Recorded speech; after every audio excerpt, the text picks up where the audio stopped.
the Bible. To some, the Word of God. To others, a cryptic manuscript, a record of strange, unexplainable events. Beneath the surface of prophecy, war, and miracle lie stories that challenge the very fabric of reason.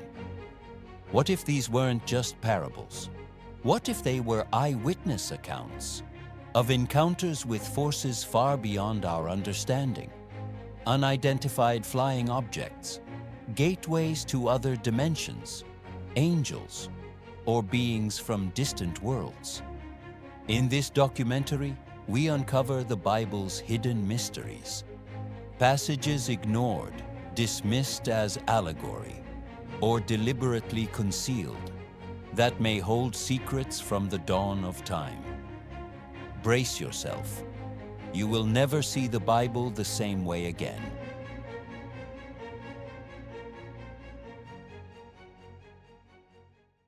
In the Old Testament, the prophet Ezekiel describes a vision unlike anything seen before. A cloud approaching from the north, a whirlwind of fire, and within it, 4 living beings with human-like form, each with 4 faces, 4 wings, and wheels. Wheels that moved in every direction without turning. A structure that looked like a wheel within a wheel. This account appears in the very first chapter of the Book of Ezekiel. And behold, a wheel was on the earth beside the living creatures. Its appearance was like the color of beryl, and the form of one seemed to be within another. What did Ezekiel witness? A spiritual symbol or a machine? To traditional theologians, this is a vision of God's throne. But to ancient astronaut theorists, it's one of the earliest recorded sightings of advanced technology described by man. Swiss author Erich von Däniken was among the first to raise this possibility. A structure with rotating wheels, brilliant lights, and beings that moved wherever the spirit would go. Were they angelic beings or crew members? Ezekiel didn't see God. He saw something descending from the sky. A machine? An entity? A vehicle? Could this be the Bible's first account of contact with superior technology? If we go back to the dawn of creation, we'll find that the very first mysteries begin appearing in the book of Genesis, raising even more questions. The book of Genesis briefly mentions the sons of God who took human women as wives. But that's only the tip of the iceberg. What few people know is that there's an ancient text rejected by most religious traditions. A powerful, mysterious, and dangerous text, one that threatens established dogma. Its name, the Book of Enoch. Written between the 3rd century BCE and the 1st century CE, this book was once considered sacred by ancient Jews, early Christians, and even the first church fathers. But today it's classified as apocryphal. In it, Enoch, the great-grandfather of Noah, recounts encounters with celestial beings, beings who came from the heavens, not as spirits, but as physical entities with clear intentions. They were called the Watchers. According to the text, 200 of them descended to earth, led by a figure named Semjaza. These fallen angels broke divine law by taking human women as mates. And it came to pass, when the sons of men had increased, beautiful daughters were born to them. And the Watchers, sons of heaven, saw them and desired them. From these unions came the Nephilim, giants, hybrids, powerful beings unlike anything known to man. But that's not all.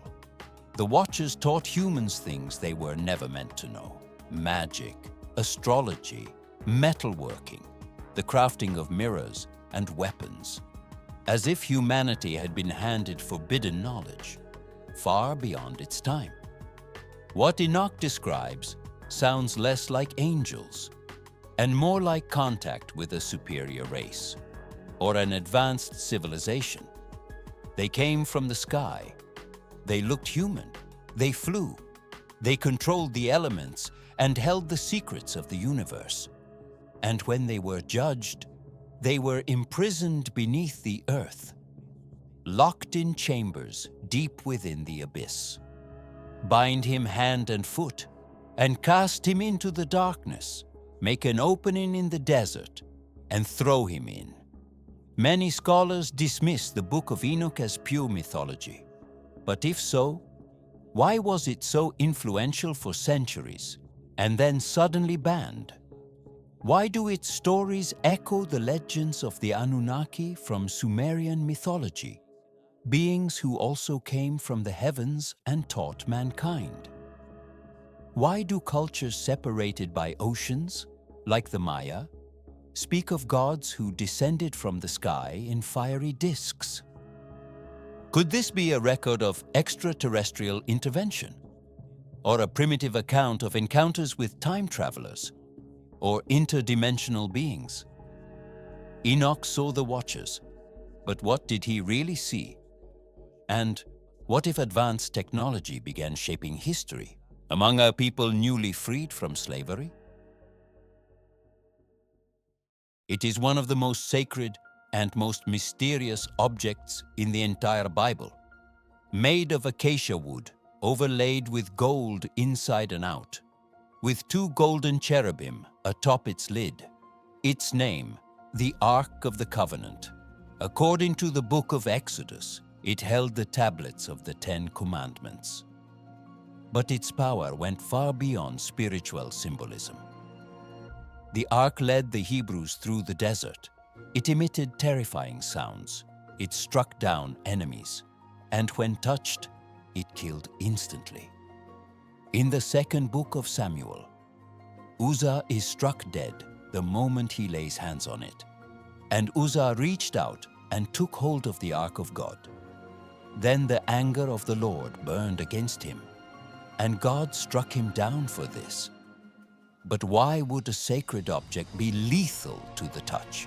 And why were its construction instructions so technical? The ark had to be carried using wooden poles. Priests wore special garments and underwent ritual purification, as if they were handling some early form of electrical radiation.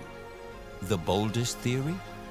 That the ark functioned as a kind of electrical capacitor, not unlike the devices Nikola Tesla would experiment with centuries later.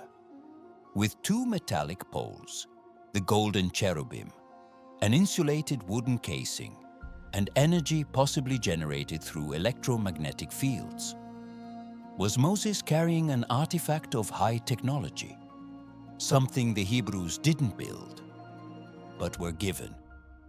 At Jericho, the ark was used to bring down the city's walls.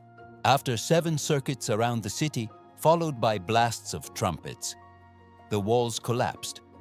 A miracle or a precisely tuned sonic frequency? Today, we know that sound waves can move particles, even break solid structures. Were the priests operating some form of controlled resonance? The fate of the ark remains unknown. Some say it was hidden by the priests before the destruction of the temple. Others claim it was taken by visitors from another world. And to this day, it may be out there, waiting to be reactivated. Sacred artifact or lost technology? The answer could change everything we think we know about the origin of faith. The ark may have been a powerful piece of advanced technology, a weapon capable of securing victory for the people of Israel. But what if there were other weapons, even more destructive? Weapons capable of erasing entire cities? Could the next account be a description of nuclear devastation in ancient times?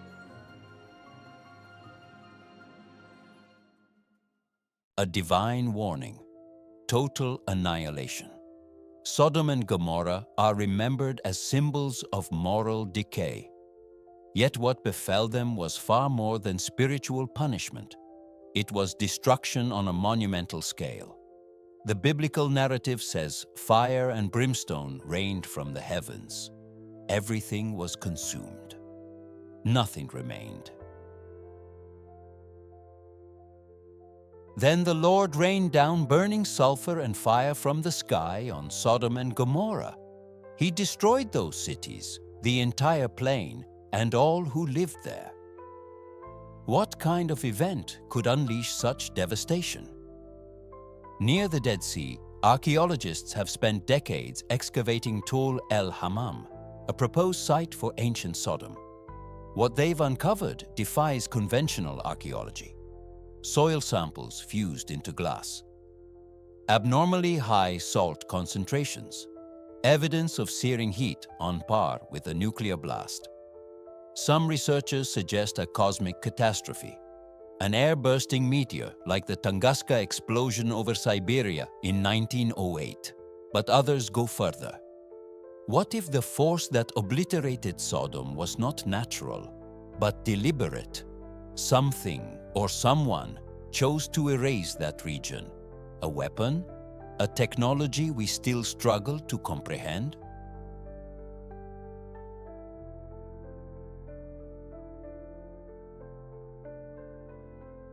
The Bible notes that Lot and his family were warned in advance, almost like an evacuation protocol.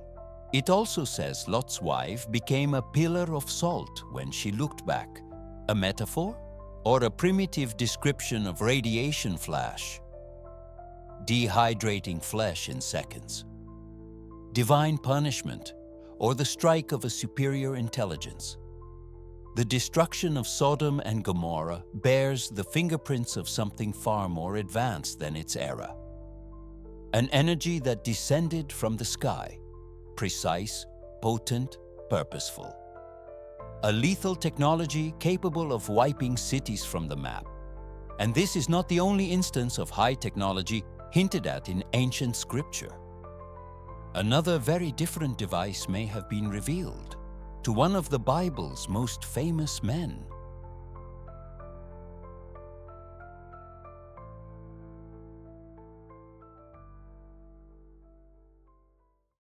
A man alone in the desert, a stone for a pillow, a dream that would change the spiritual history of humanity.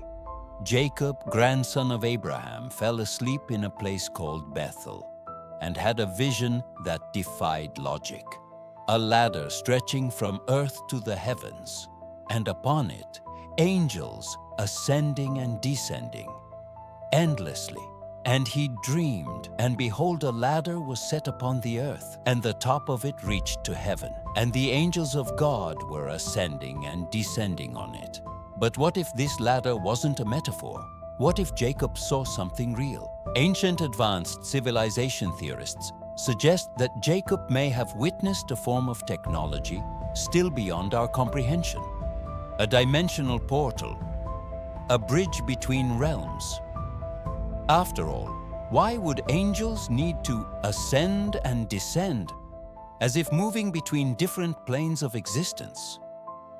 The structure Jacob described, a vertical pathway connecting two worlds, mirrors modern interpretations of wormholes in theoretical physics, portals that could link distant points in the universe instantly. And Jacob's vision isn't an isolated concept. In Hindu tradition, chakras speak of energetic channels between heaven and earth. Indigenous tribes reference cosmic axes linking sky and soil. The ancient Egyptians spoke of a ladder to the stars. Could Jacob have witnessed the brief opening of a dimensional rift?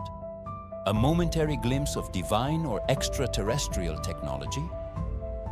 After his vision, Jacob declared, "How dreadful is this place! This is none other than the house of God.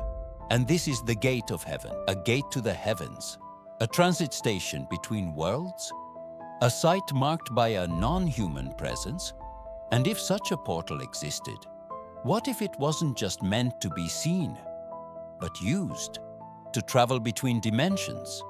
The next prophet in the scriptures was one of the most important in biblical history, and he may have embarked on a journey not to the heavens above, but to unknown worlds beyond comprehension. The prophet Elijah was one of the most enigmatic figures in the Old Testament.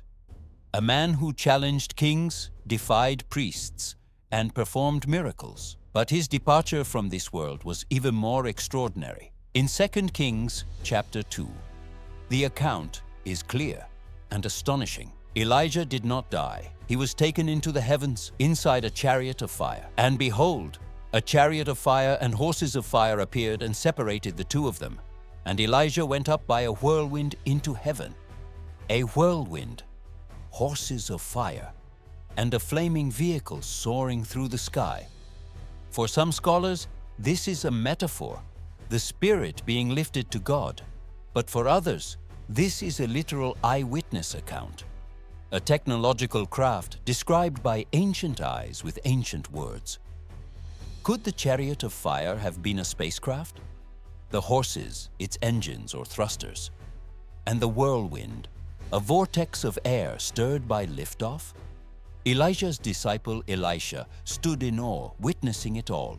He cried out, my father, the chariots of Israel and their horsemen." But this was no army. It was something else, something from above. And it took Elijah without a trace. He was never seen again.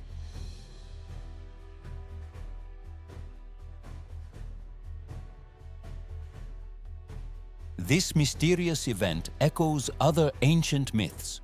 Quetzalcoatl, the Aztec god, who vowed to return to the stars in a fiery vessel. Enoch, who also was taken by God without ever tasting death. Could we be looking at a pattern, a retrieval protocol, an interplanetary transport system, or perhaps a sacred abduction? Elijah did not die. He was taken. But by whom? The mystery deepens. And the next account would forever change the destiny of an entire people.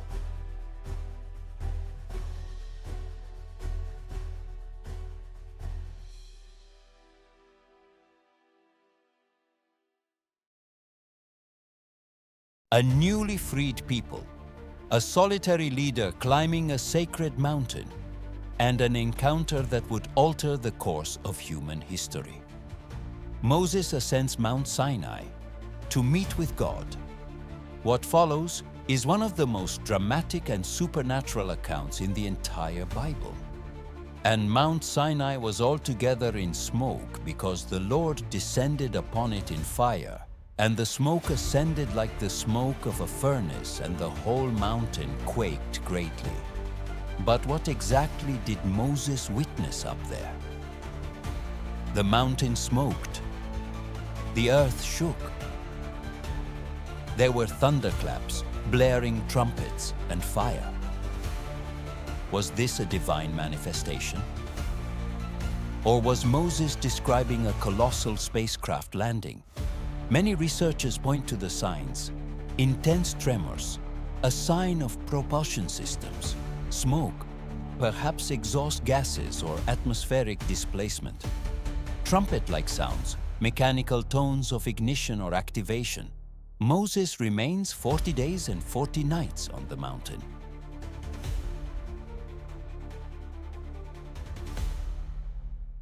No one else may approach. Anyone who touches it must die. Protocols eerily similar to modern quarantine procedures or energy safety zones. And when Moses finally returns, he carries 2 stone tablets written by the finger of God. But what kind of writing was this? Moses wasn't merely hearing voices.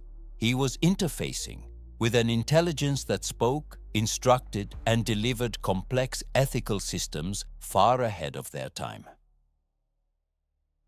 And curiously, other ancient cultures tell of similar encounters. Gods descending from the skies, landing on mountaintops cloaked in smoke and flame. The Sumerians called them the Anunnaki, those who came from the heavens to the earth. Could this have been a moment of contact? A bridge between man and machine, between the divine and the extraterrestrial? What Moses saw, and with whom he spoke, may not have come from the heavens as we imagine, but perhaps from the stars. And the story of a star would soon herald the arrival of one who would divide time itself. A king foretold by prophets, whose birth shook the skies, and whose legacy would reach every corner of the earth. 3 wise men from the east, a long journey, guided by a sign in the sky. The Star of Bethlehem remains one of the greatest mysteries of the New Testament. And behold, the star which they had seen in the east went before them, till it came and stood over where the young child was. But what kind of star moves through the sky and then stops over a specific house? For centuries, astronomers have searched for answers. A rare planetary alignment? A comet streaking across the sky? A distant supernova? But none of these celestial events have the precision to lead travelers across miles and then hover over a single location. What if the Magi didn't follow a star, but a guided object? A beacon? A celestial GPS? A sacred drone?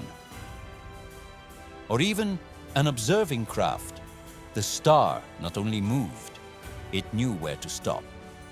This implies intelligence, purpose, control.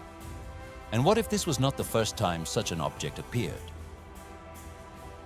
Ancient cultures around the world speak of dancing lights in the heavens. The Dogon people in Africa had detailed knowledge of Sirius B, a star invisible to the naked eye, long before telescopes existed. Were these the same kinds of stars, silent watchers, guiding history? The Star of Bethlehem has become a symbol of faith, but it may also be a clue, hidden in plain sight, a signal, a message, proof that throughout the ages, humanity was never alone, and that the most pivotal moments in our story may have always been witnessed and perhaps guided by something far beyond our understanding.